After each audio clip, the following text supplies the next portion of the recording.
there was a man who was talking to God. And the man said, God, I understand that a penny is like $1 million. God said, yeah. He said, I also understand that a minute is like 1,000 years. God said, true. The man said, can I have a penny? God said, in a minute. What's God got to do with it? That's the topic of our talk today. What's God got to do with it? I have one of two answers. It's a multiple choice. Well, I guess it's only two. So it's either everything or it's, I'll tell you next week after I've been at the Parliament of World Religions.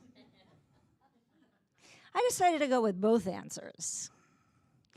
So what's God got to do with it? What God has to do with it besides everything depends 100% on what you think and what you believe. In Scripture, in the first book of our Scriptures, it said, in the beginning God created and it was good. In the beginning God created the light and the earth and the sun and the sky and the plants and the animals and the fish and the birds. And God created humankind and it was, are you sure? It was good. Are you sure? Do we act like it? Do we think it? Do we believe it? No. You know why? Because Scripture says God created humankind in our image and likeness. In the image and likeness of God's Spirit, male and female, all that is. But as humans, we have it backwards. We have it backwards because we created God in our image. And it's not very all good. All source, all light. I mean, sometimes it is. You know, when we're in church, especially in a unity church, we know all that stuff's true. But then what happens when we go out the door? And we watch something on the news. Or we see something happens. Or we look at, how about Hawaii this week? We look at things that happen in the world. It could be, the guy on the highway next to you or, the girl in the grocery store line ahead of you. But we as humans, as I would say relatively unconscious humans, tend to do judgment. And we're always and forever thinking about what's wrong with them or what's wrong with me. But that's only because we've created God in our image. If we could swap that around, turn it over into really knowing that there is but one presence and one power in the universe, and we call it God. We also call it source, creativity, beauty. We call it infinite light, infinite love. There's so many words that we can use for that presence that is God. So this week, I'm very excited that I am headed to the Parliament of World Religions. The first parliament, it's in Chicago. So I figured by the time I get here, I'm almost there, right? So the Parliament of World Religions, the very first one was in 1893. And Charles and Myrtle Fillmore were a very big part of that Parliament of World Religions. Now, my friend Mark Fuss, who's with Unity Worldwide, posted this article from the archives this morning, and it's a big picture of James Freeman. It was published in 1993. But the first thing says, in 1883, we had our first parliament. But he said, well, he was talking about James Dillett Freeman being there, and Chris Jackson, who's a good buddy of mine, and Angela Jackson, and Rosemary Fillmore Ray, who actually married me and Rob. And so she's been a dear friend for a long time. But here's what it says about the Parliament. The 1893 Parliament was the first time in history that representatives of the world's religions met in a public forum.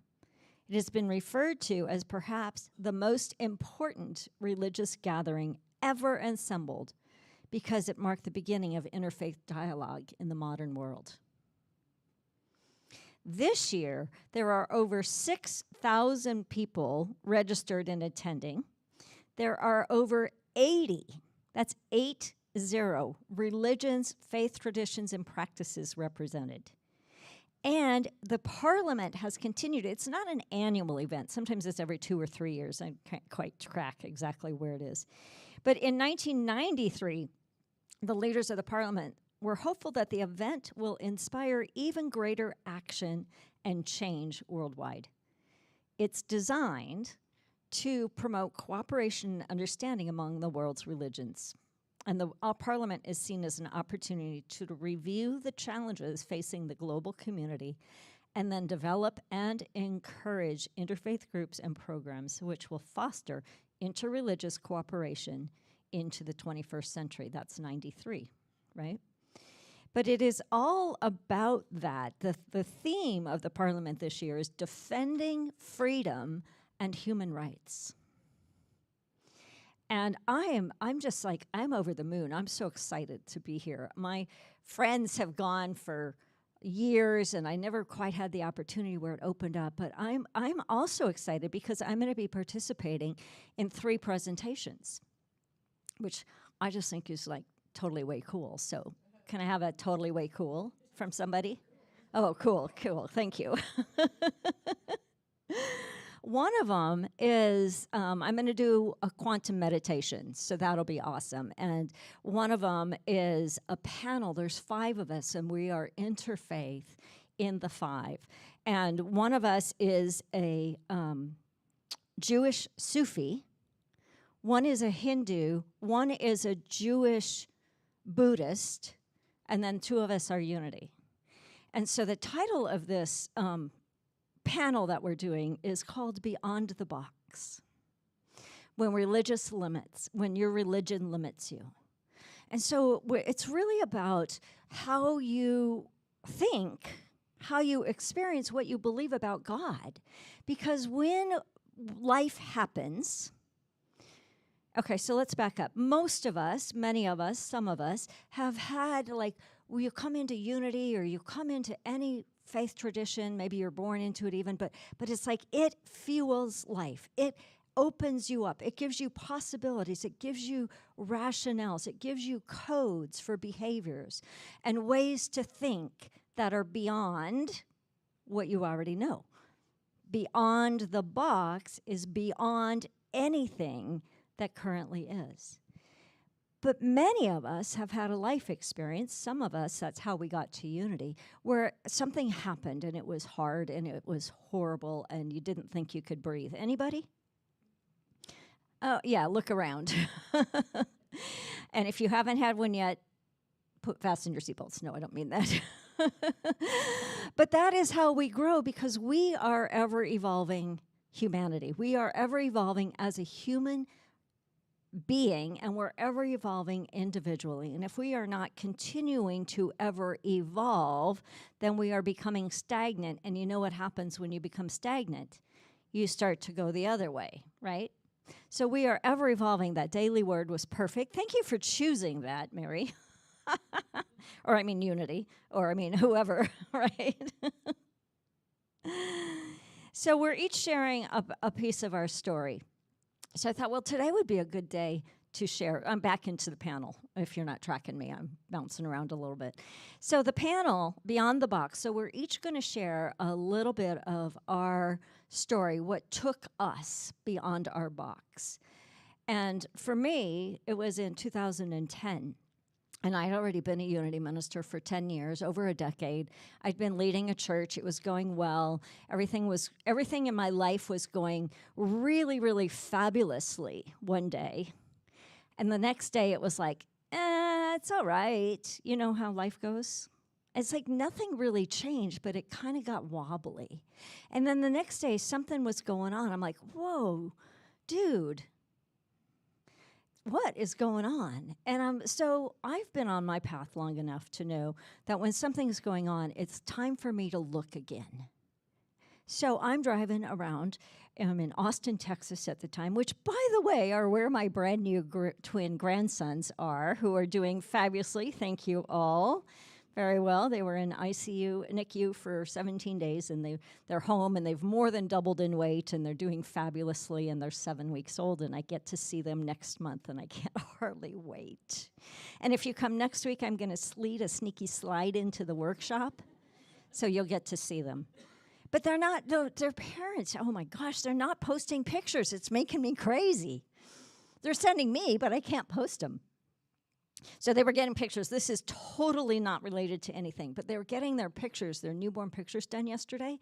And I'm talking to them, and the photographer's about to come over. And I said to the mom, I said, well, are you going to be sure and get some parent pictures? She goes, oh, no, my parents are gone. I said, no, you're the parents. She goes, oh, that's right. It's funny how we automatically go to somewhere else, right?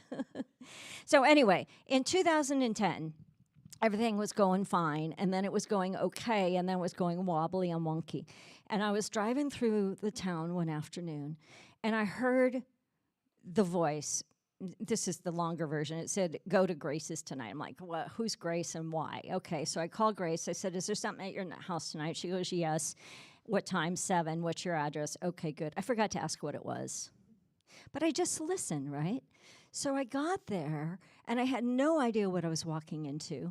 And in walks this man. There's maybe 20 people sitting around her living room, and he says, okay, sit down. Anybody have any questions? Nope.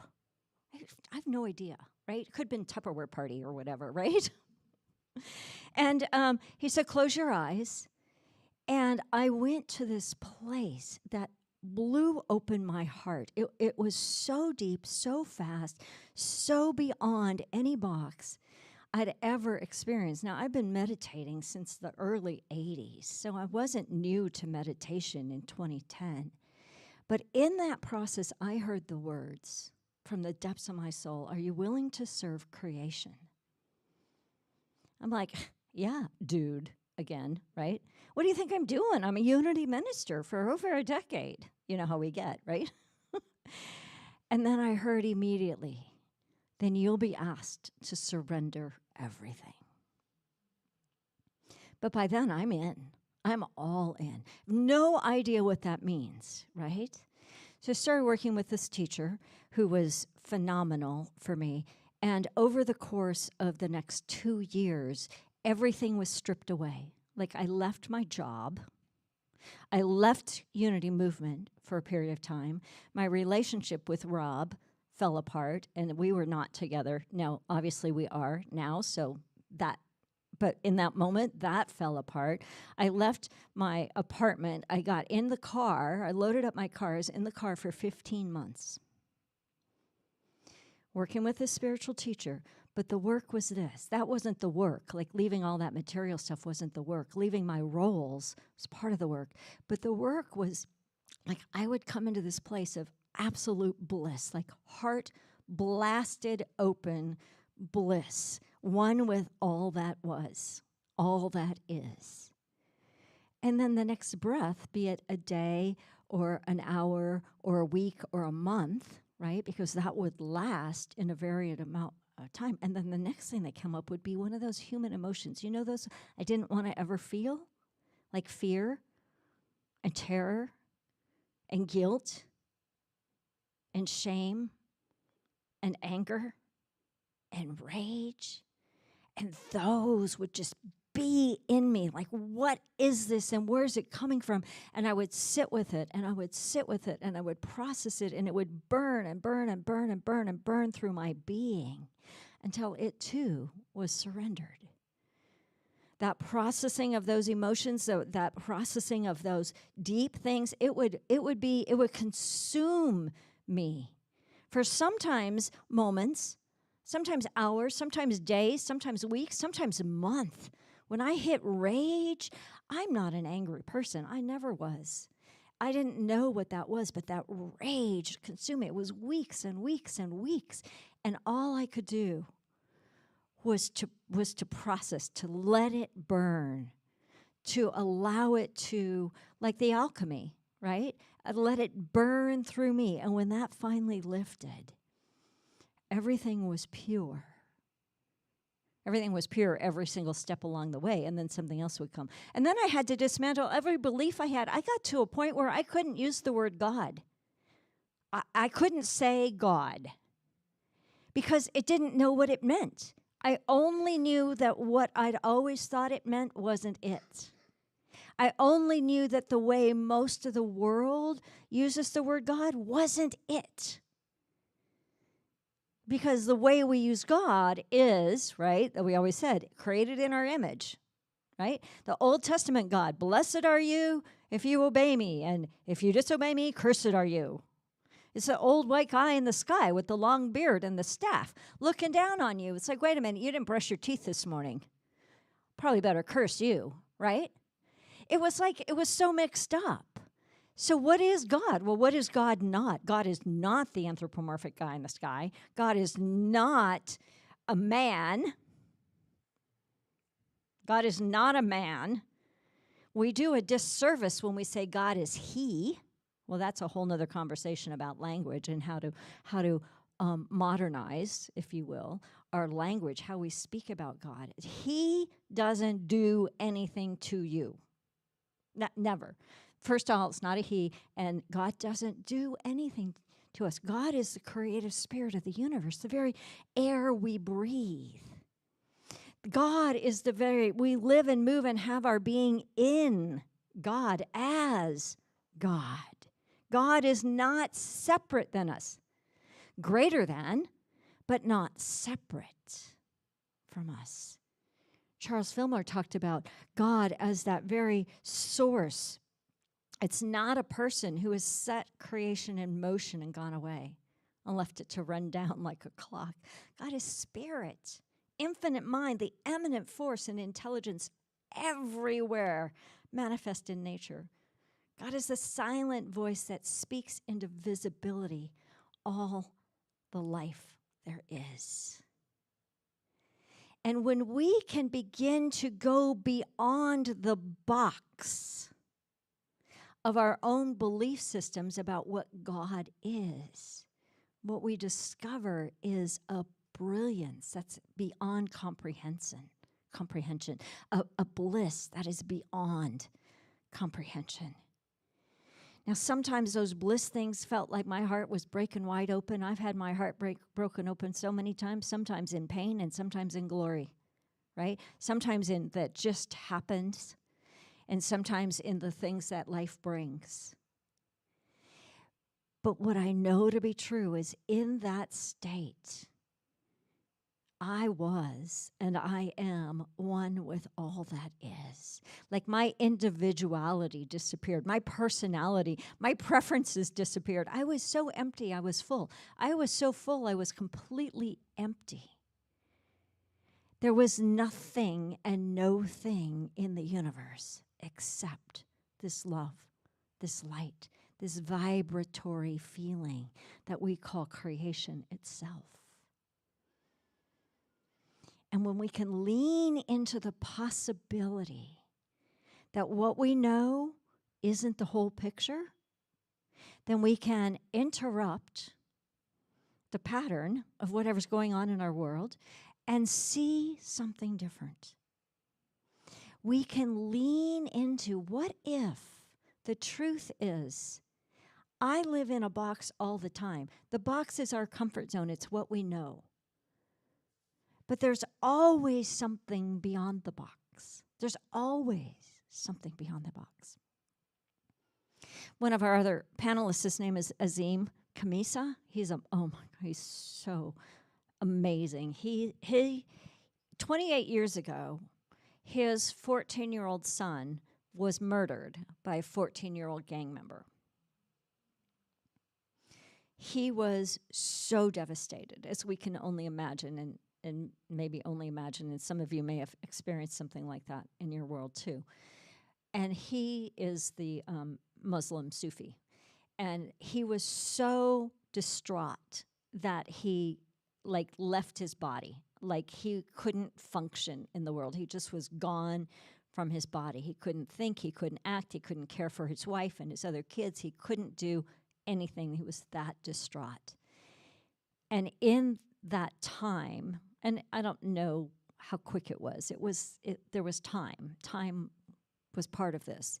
But in this time, he was washed over by something that washed away his grief, his anger, his rage. And it brought him to what he can only describe as forgiveness. But again, what we think about forgiveness is such a tip of the iceberg of what it is.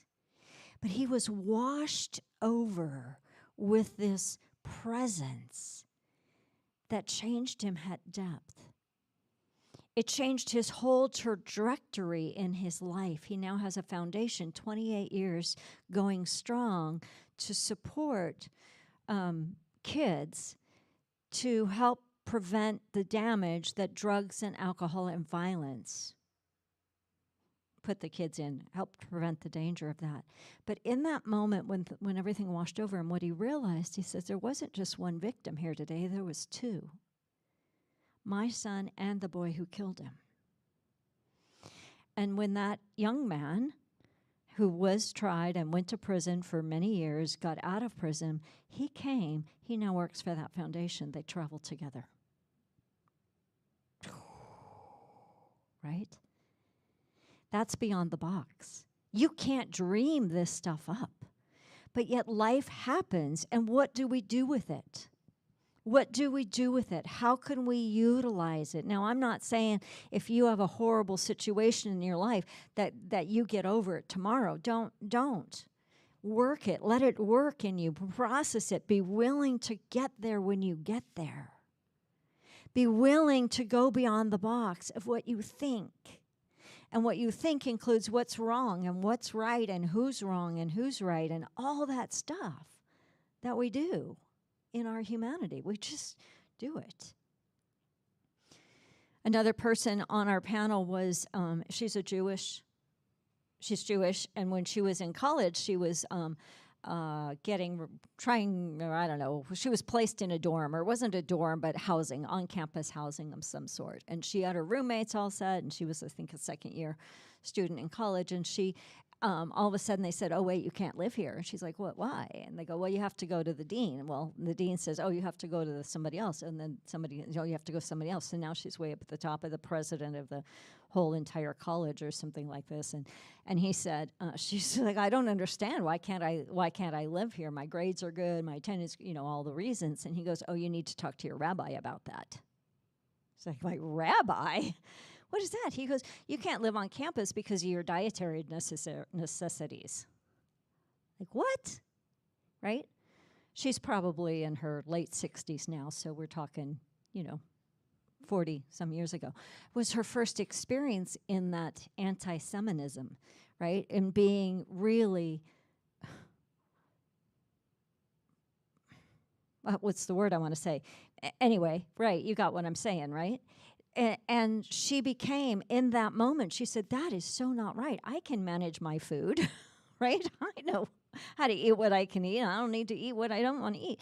Anyway, it started her immediately, like in that next year, she started an interfaith activist group.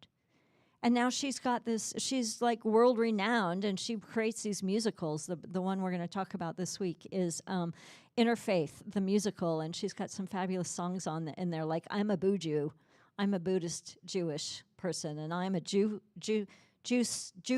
Jewish and Sufi, and anyway, it's a lot of fun. But it started her on her activism, and had that not happened to her, she might not have done that.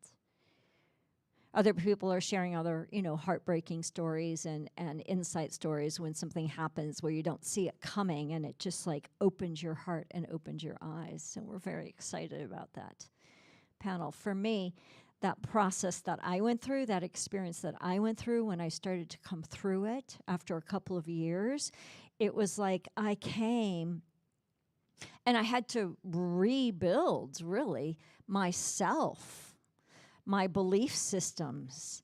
I had to reintegrate into life and reintegrate in relationship and in the unity movement. And it is really what got me to my purpose, my mission, my why. to tie us back to last summer, my why is to open a doorway for people to gain a glimmer or a glimpse of a new perception so that you too can go beyond your box, so that you too, individually and collectively, can lean into the possibility of your biggest, boldest, most brilliant becomingness, so that you can get a glimmer of you are a perfect child of God. You've got your story. We all do. So what? You're here to make manifest the glory of God. What does that look like? It's about love. It's about light. It's about being the essence of who you're here to be. What you do with that doesn't matter. But it's about saying yes to something bigger. That's why most of us are in unity. It gives us teaching. It gives us applications. It gives us information so that we can better our lives. But that's not enough. If we use that to better our world, that's when it starts to be really meaningful. So what is it, if we were to go beyond the box of what we think that God's got to do with it? First things first, we're already just sort of a recap. What has God got to do with it? God didn't do it to you. So let go of that one. If God didn't do it to me, what's here for me to see or learn or forgive or process? God didn't do it to you. But what's God got to do with it? God is the effervescent and unimaginable presence that is the very air we breathe, closer than our hands and feet. What if God is the air? And we're spending all this time going out looking for something, but it's right here. And the way you access God is to get out of your mind. Lose your mind, people, please. That's supposed to get a bigger laugh. There we go. Thank you.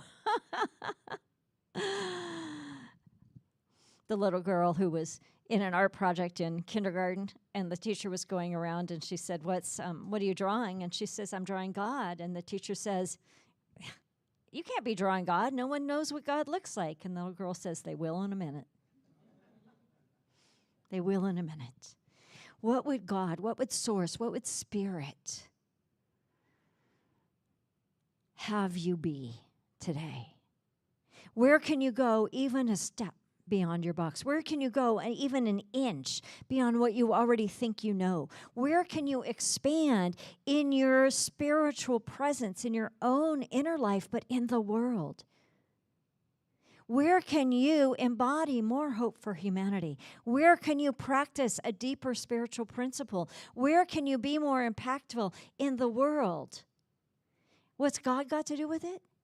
Every single one of us is the individualized presence of God, here to make manifest the glory of love, of oneness, of light, of connection, of compassion. What's God got to do with it? Everything. But not what you think. I can't wait to tell you all about what I found out, what I'm finding out God has to do with it from 80 different faith traditions this week. Would you be willing to go beyond your own box this week? You have an assignment because I'm going to be back. Would you be willing to go beyond your box in one way, at least one moment this week? If so, please say yes. Okay, how about the rest of you? Maybe. Okay, well, we got a few. So I'm gonna ask for reports next week. So what's God got to do with it? Everything once you get beyond your box. Let's take a time of meditation.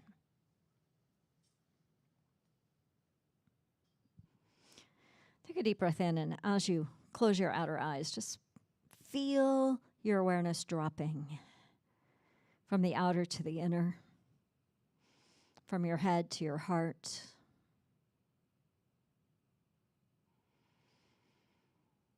Feel your feet on the ground.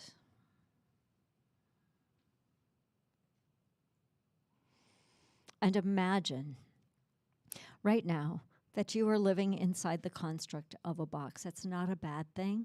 It simply is what is. But imagine in your willingness to go beyond the box. Just in your willingness. That the front wall of that box just falls down. Step out. And as you step out, feel the roof, the top of the box lifting away. And feel in the very being of your being a lifting, an opening, a new possibility.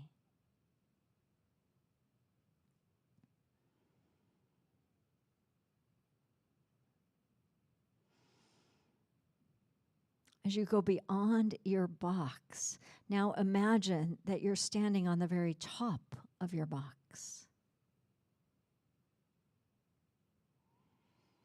And notice that you can see the world differently from the top. Imagine that you can see out to the horizon of your life, of the world. And what is it for you that you're being called to go beyond the box about? Is it your image of God? Is it your image of humanity? Is it any fear that you may have about the state of the world?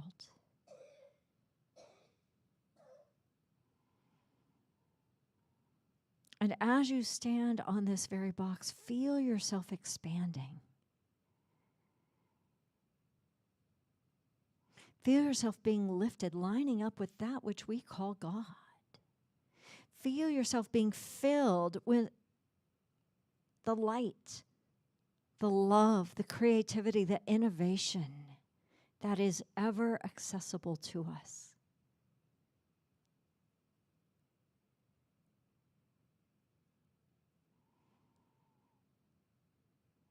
And as you are being filled, notice if there's a particular quality that is present, that you are being filled with.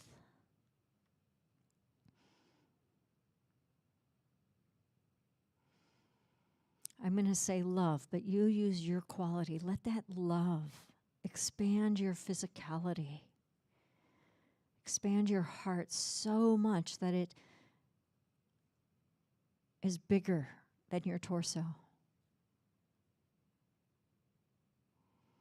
Let this love, or whatever your quality is, expand your mind into possibilities you've never even considered. And let this love expand your life.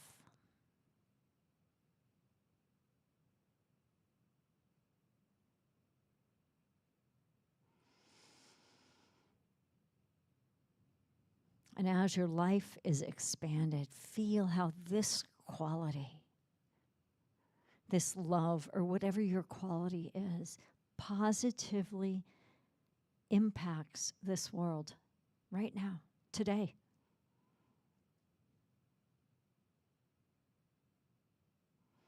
And what is that one thing that you can do today to remind yourself of this expansion, to stay beyond the box, to be willing to go beyond the box?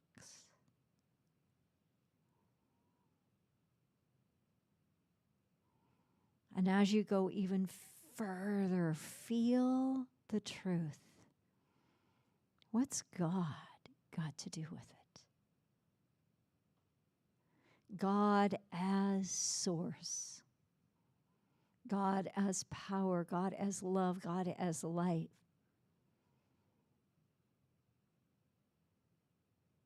God as the life force that moves through me, through us.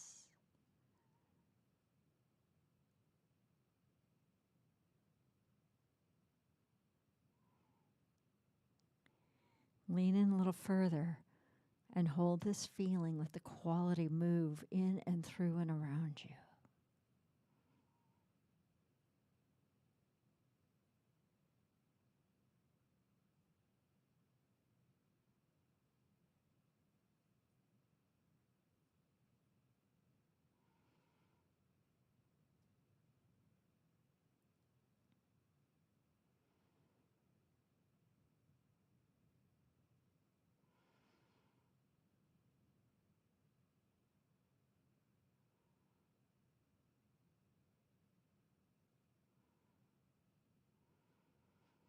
Say to yourself, if it's true, I am willing to go beyond the box.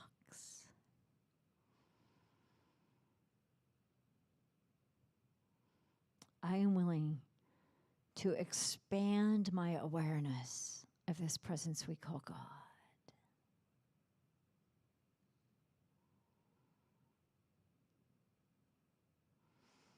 I am, say your quality, I am love.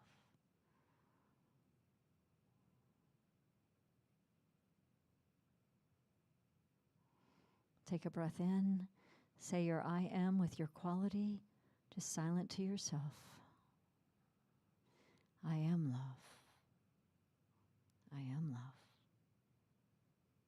I am love.